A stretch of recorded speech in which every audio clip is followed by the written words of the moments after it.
जय हिंद दोस्तों।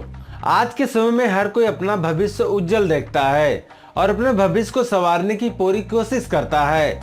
इसमें से ज्यादातर लोग सरकारी नौकरी के पीछे भागते हैं, परंतु सरकारी नौकरी उसी को मिलती है जो अपनी मेहनत और लगन से अपने लक्ष्य पर अड़ा रहता है। आज हम आपको दरोगा पोस्ट के बारे में बात करेंगे, जैसे कि दरोगा कैसे बनते हैं, दरोगा का पोस्ट क्या होता है, दरोगा बनने के लिए क्वालिफिकेशन क्या होनी चाहिए, दरोगा बनने के लिए कौन कौन से दस्तावेज जरूरी होते हैं और उनको सैलरी कितना दिया जाता है। दोस्तों ये सब जानेंगे आज के इस वीडियो में, इसलिए वीडियो के अंत तक बने रहें। दोस्तों सबसे पहले जानते हैं दरोगा का पोस्ट क्या होता है। पुलिस चौकी या थाने में सबसे महत्वपूर्ण दरोगा ही होता है। आपको बता दें कि थाने में दरोगा के द्वारा अपने क्षेत्र के सभी केसों को हैंडल किया जाता है। किसी भी घटना के दौरान सब इंस्पेक्टर जाकर सबसे पहले डिस्क्यूशन कर सकता है, क्योंकि यह किसी भी घटना पर जाकर प्रथम विवेचना कर सकता है। अपने से ऊपर ऑफिसर को किसी भी घटना की जानकारी देने का कार्य भी सब इंस्पेक्टर का होता है। दोस्तों आपको बता दें कि दरोगा को उप निरीक्षक के नाम से भी जाना जाता है। इसके अंडर में बहुत सारे पद आते हैं, जैसे मुंशी, कांस्टेबल, हवलदार, हेड कांस्टेबल। ये सभी दरोगा के दिए हुए निर्देशों का पालन करते हैं। दरोगा के कहने पर ही किसी भी कदम को उठाते हैं। दरोगा अपने क्षेत्र का सर्वोच्च होता है। दरोगा का पद पूर्ण रूप से जिम्मेदारी से भरा होता है। दोस्तों अब आपको बताते हैं दरोगा कैसे बनते हैं। यदि आप दरोगा बनना चाहते हैं और आपका सपना बचपन से दरोगा बनने का है, तो हम आपको इसकी पूरी जानकारी देंगे। दोस्तों इस जानकारी को फॉलो करके आप जान सकते हैं। दोस्तों इसको हमने 7 भागों में डिवाइड किया हुआ है, ताकि आप अच्छी तरह से समझ सके। चैप्टर 1 पास ग्रेजुएशन। दोस्तों दरोगा बनने के लिए सर्वप्रथम भारत के किसी भी यूनिवर्सिटी से ग्रेजुएशन को कंप्लीट करना होगा। आप अपना ग्रेजुएशन किसी भी स्ट्रीम से कर सकते हैं। साथ ही आपके स्नातक में 55% मार्क्स अवश्य होने चाहिए, तभी आप आगे चलकर दरोगा बन सकते हैं। चैप्टर 2 दरोगा के पद के लिए अप्लाई कैसे करें। ग्रेजुएशन करने के बाद आपको इस बात का ध्यान रखना है कि केंद्र सरकार और राज्य सरकार के द्वारा दरोगा की वैकेंसी कब निकलती है। जब भी केंद्र सरकार और राज्य सरकार के दरोगा की वैकेंसी जारी की जाएगी, तब आपको अपना ऑनलाइन फॉर्म फिल करके दरोगा के पद के लिए अप्लाई करना होगा। चैप्टर 3 दरोगा के पद के लिए लिखित परीक्षा देना होता है। ऑनलाइन फॉर्म फिल करने के बाद आपको परीक्षा की कोई एक तारीख नियुक्त कर दी जाएगी और साथ ही एडमिट कार्ड में पता भी दिया जाएगा कि आपका परीक्षा कहाँ देनी है। आप अपने एग्जाम सेंटर पर जाकर लिखित परीक्षा दे सकते हैं और साथ ही इसे पास करने के लिए आपको परीक्षा में बेहद अच्छा परफॉर्मेंस करना होगा। चैप्टर 4 फिजिकल टेस्ट में शामिल होना होता है। लिखित परीक्षा पास होने के बाद आपको एक फिजिकल टेस्ट में शामिल होना होता है, जो आपके आसपास या फिर कुछ दूरी पर आयोजित होता है, जहां आपका फिजिकल टेस्ट लिया जाता है और साथ ही साथ आपके सारे डॉक्यूमेंट को भी चेक किया जाता है। डॉक्यूमेंट की चेकिंग के बाद आपको दौड़ में शामिल होना होता है, जिसमें 5 किलोमीटर तक आपको 25 मिनट में दौड़ना होता है। इसके पश्चात आपका वजन, आपका सीना और आपकी ऊंचाई की भी जांच की जाती है, इसलिए फिजिकल टेस्ट में पास होना बहुत ही मुश्किल होता है। चैप्टर 5 इन सब के बाद मेरिट लिस्ट की प्रतीक्षा करें। दोस्तों लिखित परीक्षा और फिजिकल टेस्ट के आधार पर एक मेरिट लिस्ट तैयार की जाती है। यदि आपका नाम इस मेरिट लिस्ट में होता है, तो आपको किसी एक दिन मेडिकल टेस्ट के लिए बुलाया जाता है। इस मेडिकल टेस्ट में आपके सभी पूरे शरीर की जांच की जाती है, जिससे पता चल सके कि आपका कोई शारीरिक परेशानी तो नहीं है। चैप्टर 6 ट्रेनिंग पर जाएं।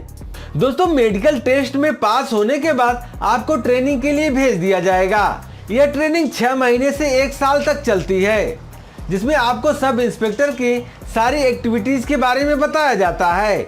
जैसे कि आप अपने ट्रेनिंग खत्म करते हैं, उसके बाद आपको दरोगा की पोस्ट दे दी जाती है।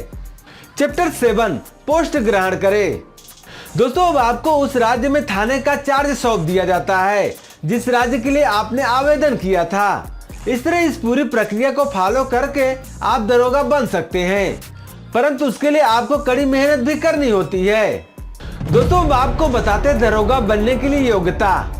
सब इंस्पेक्टर की भर्ती के लिए भर्ती बोर्ड के द्वारा कुछ मापदंड रखे गए हैं, जिन मापदंडों पर अगर कोई व्यक्ति खरा उतरता है तो वह दरोगा की पोस्ट के लिए अप्लाई कर सकता है। इसी मापदंड से संबंधित संपूर्ण जानकारी दी गई है। दरोगा की पोस्ट के लिए अप्लाई करने के लिए न्यूनतम क्वालिफिकेशन ग्रेजुएशन रखी गई है, जिसे आप किसी भी विद्यालय से किसी भी स्ट्रीम से पास कर सकते हैं। दरोगा की पोस्ट पर अप्लाई करने के लिए आपको दरोगा भर्ती का ऑनलाइन फॉर्म फिल करना होगा। इस लिखित परीक्षा में 4 सब्जेक्ट इंपॉर्टेंट होते हैं: हिंदी, मैथ, जनरल नॉलेज और रीजनिंग। इन सब्जेक्ट की प्रिपरेशन आप 12th लेवल तक ही कर सकते हैं। किसी प्रदेश और केंद्र के द्वारा निकाली गई भर्तियों में कभी कभी इंग्लिश सब्जेक्ट को भी जोड़ दिया जाता है, इसलिए अभ्यर्थियों के इन 5 सब्जेक्ट को अच्छे से 12th लेवल तक तैयार कर लेना चाहिए। दरोगा बनने के लिए पात्रता। दरोगा बनने के लिए कुछ मानक निर्धारित किए गए हैं, जो व्यक्ति इन मानकों के अनुरूप होता है। सर्वप्रथम आवेदक भारतीय नागरिक होना चाहिए। यदि आप सामान्य वर्ग में आते हैं तो आपकी उम्र न्यूनतम 21 वर्ष और अधिकतम 28 वर्ष होनी चाहिए। आरक्षण क्षेत्र में आने वाले लोगों को उम्र सीमा में छूट मिलती है। ओबीसी में आने वाले अभ्यर्थियों को 3 साल की छूट मिलती है। SC/ST के आवेदकों को उम्र सीमा में 5 साल की आरक्षण प्रदान की जाती है। सामान्य वर्ग के निर्धन छात्र जो आर्थिक रूप से कमजोर होते हैं, उनके लिए EWS आरक्षण का प्रावधान किया गया है। जो महिलाएं दरोगा की पोस्ट के लिए अप्लाई करना चाहती हैं, उनका न्यूनतम वजन 40 किलो होना चाहिए। पुरुष आवेदकों का वजन कम से कम 50 किलो होना चाहिए। पुरुष उम्मीदवारों की छाती का नाप भी लिया जाता है, जिसमें पुरुष उम्मीदवारों की छाती 80 सेंटीमीटर तथा फुलाने पर 83 सेंटीमीटर होना चाहिए।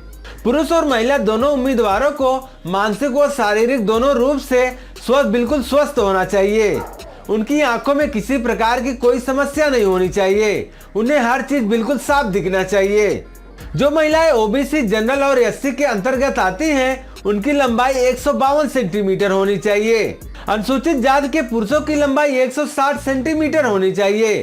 फीमेल कैंडिडेट जो ST से संबंधित रखती हैं, उनकी लंबाई 147 सेंटीमीटर होना चाहिए।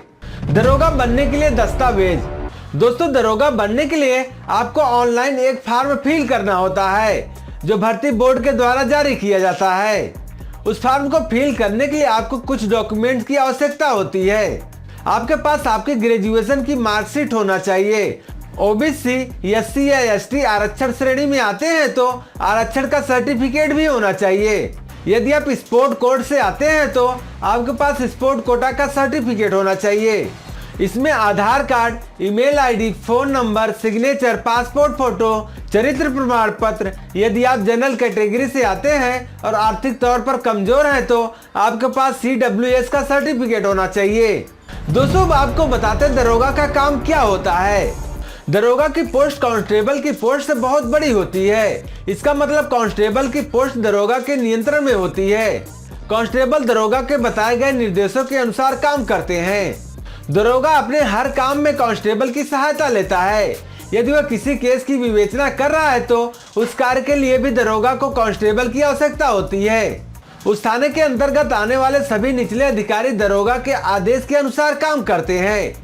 यदि कोई कार्य ऐसा है जो दरोगा के समझ के बाहर है या दरोगा उसे करने में असफल होता है, तो वह उस केस को अपने उच्च अधिकारी को सौंप देता है, जिसके बाद उस केस की जांच पड़ताल उच्च अधिकारी के द्वारा की जाती है। सबसे लास्ट में जानते दरोगा का वेतन कितना होता है। दोस्तों, दरोगा बनने के लिए कड़ी मेहनत करनी पड़ती है। इन सब की जानकारी के बाद अब आपके मन में सवाल आया होगा कि दरोगा की सैलरी कितनी होती है। दरोगा का मासिक वेतन 40,000 रुपए महीना प्रति माह होता है और साथ ही साथ बहुत सारी सरकारी सुविधाएं भी उन्हें प्रदान की जाती है। शुरुआत में दरोगा का वेतन 38,000 होता है, जो कि बढ़ते बढ़ते 1 लाख से ऊपर भी पहुंच जाता है, जो कि अच्छी सैलरी मानी जाती है। इस सैलरी से दरोगा अपने घर परिवार को अच्छे से संचालित कर सकता है। इसलिए सरकार के द्वारा सभी खर्चे को ध्यान में रखते हुए दरोगा की सैलरी 42,000 प्रति माह रखी गई है। दोस्तों, हमने आज के इस वीडियो में दरोगा कैसे बने, दरोगा क्या होता है, दरोगा की योग्यता, पात्रता आदि के बारे में संपूर्ण जानकारी प्रदान की। साथ ही साथ आपको दरोगा के मासिक वेतन के बारे में जानकारी दी। यदि आपको हमारे द्वारा दी गई जानकारी पसंद आई हो, और आपको लगता है कि आप आज दरोगा के बारे में सारी इंफॉर्मेशन लेकर हमारे इस वीडियो से जा रहे हैं तो हमें कमेंट बॉक्स में जरूर बताइएगा। तो दोस्तों आपसे मिलते हैं नेक्स्ट वीडियो में एक और नई टॉपिक के साथ। तब तक के लिए जय हिंद।